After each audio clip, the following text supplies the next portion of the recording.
Most gardeners I see are doing this wrong. They water their plants like it's a chore instead of a tool, and they completely ignore the untapped nutrients that are literally sitting in their kitchens. You rinse rice, pour it down the drain, and wonder why your soil isn't thriving. That's a mistake that costs you stronger roots, more abundant leaves, and bigger harvests. I've tested this hack across backyard gardens, raised beds, and even hydroponic setups, and I can tell you, the results are night and day. If you want actual growth, and not just Instagram-looking leaves, you need to listen closely. And while you're here, consider subscribing to Farm Logic for more real-world gardening strategies that actually deliver results. Let's cut straight to the point. Rice water is packed with starches, trace minerals, and a little bit of nitrogen, all of which your soil microbes and plants crave. But most people use it wrong. The old advice is vague. Just pour it on your plants. That's lazy and ineffective. What works is controlling concentration, timing, and application method, because plants and soil biology are extremely sensitive. Too strong and you risk fostering mold and bacterial growth. Too weak and it's just water. Here's how to make rice water that actually works for serious gardening. Start with 1 cup of uncooked rice.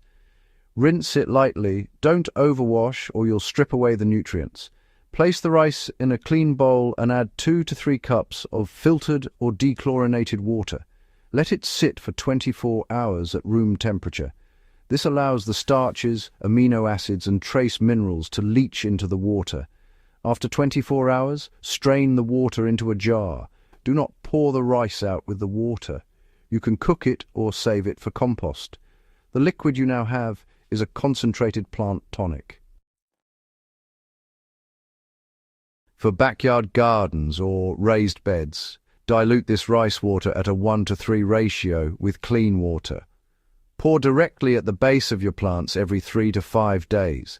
I've seen tomato plants in raised beds respond dramatically after just 2 weeks. Leaf gloss improves, growth accelerates, and fruit set is noticeably earlier.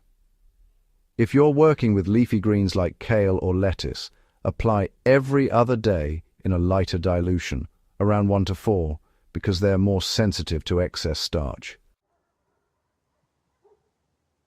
In hydroponic systems, I keep it even lighter, around 1 to 5 or 1 to 6 dilution. Strong rice water can clog pumps and promote surface biofilm, which is why you have to be precise.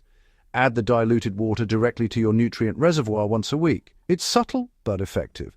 I've measured root mass in hydroponic lettuce before and after using rice water, and the difference is consistently 20 to 30% more biomass in just a month. Why this works better than standard fertilizer.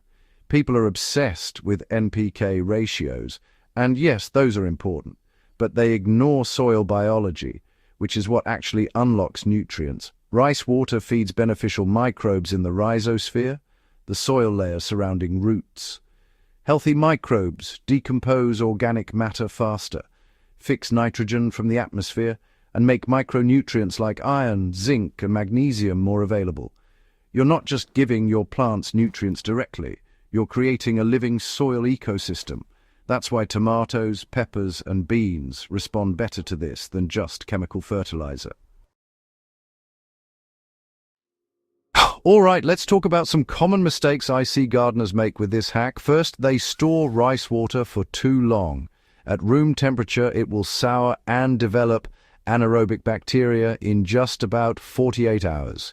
If you notice a smell that isn't slightly sweet and yeasty, just toss it out. Second, over-application is a big one.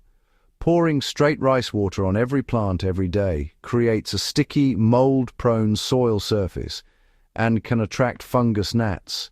So start with light doses and keep an eye on your soil and plants. Third, folks sometimes ignore the pH. Rice water is slightly acidic, which is fine for most vegetables, but if you're growing lettuce or basil in hydroponics, make sure your pH stays in the ideal range of 5.5 to 6.5. Now, here's how to integrate rice water into a full soil strategy. For raised beds, I like to combine rice water with compost tea. Don't worry about getting the ratios perfect. I just pour 1 cup of rice water into a gallon of mature compost tea before watering. This combo feeds microbes directly and keeps them thriving between your usual soil amendments. For backyard plots, I use a soil thermometer, like this heavy-duty Riotemp compost thermometer I've linked in the description, because the temperature of your soil really affects microbial activity. Rice water works best when your soil is between 65 and 75 degrees Fahrenheit. If it's colder, microbes slow down. If it's hotter, you risk speeding up fermentation in the water before it even reaches the roots. Let me share some specific results. In one raised bed, I had 2 rows of peppers, one treated with standard water and compost tea, and the other with rice water added. By week 3, the rice water row had deeper green leaves, noticeably thicker stems, and the first flowers appeared 5 days earlier. In my hydroponic basil setup, a 1 to 6 rice water dilution once a week increased root length by roughly 25% compared to control plants. This isn't just anecdotal fluff.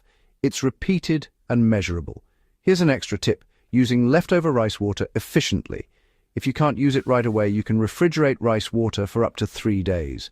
Beyond that, it loses effectiveness and can become a source of pathogens. Oh, and don't throw away the rice solids. Dry them and add them to your compost pile. They feed the same microbes you're trying to nourish in the soil. And speaking of tools, having an accurate compost or soil thermometer is a real game changer. You can monitor microbial activity in compost and raised beds and see exactly when rice water applications will have the most impact. The heavy-duty Riotemp thermometer I use, which you'll find in the description, is rugged, reliable, and made in the USA. It's honestly worth every penny if you're serious about soil management. So, how do you adjust for different plant types? Not every crop likes the same concentration. Tomatoes, peppers, and beans can handle more starch and benefit from a 1 to 3 dilution. Leafy greens need lighter doses, like 1 to 4 or 1 to 5. Root vegetables, think carrots and radishes, respond well to direct soil application around the base, but avoid oversaturating because you want the soil moist, not swampy.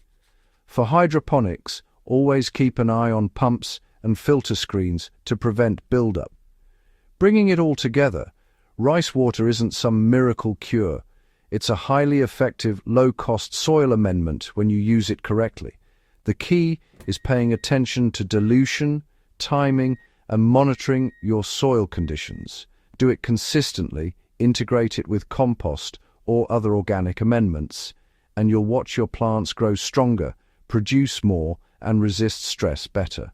I've linked the Riotemp heavy-duty compost thermometer in the description because it's honestly an essential companion for any serious gardener using this hack. It lets you track soil temperatures and microbial activity so you know exactly when rice water will be most effective. By using this combination, rice water and proper soil monitoring, you're not guessing. You're applying science in a practical, repeatable way. If you found this useful, subscribe to Farm Logic for more tested, practical gardening strategies that focus on real growth and real results. And hey, share this video with friends or in gardening groups who want to see their vegetables, herbs, and fruits actually thrive. The difference between mediocre harvests and top-tier productivity often comes down to understanding these small but powerful techniques. Start using rice water the right way today and see the difference in your next harvest.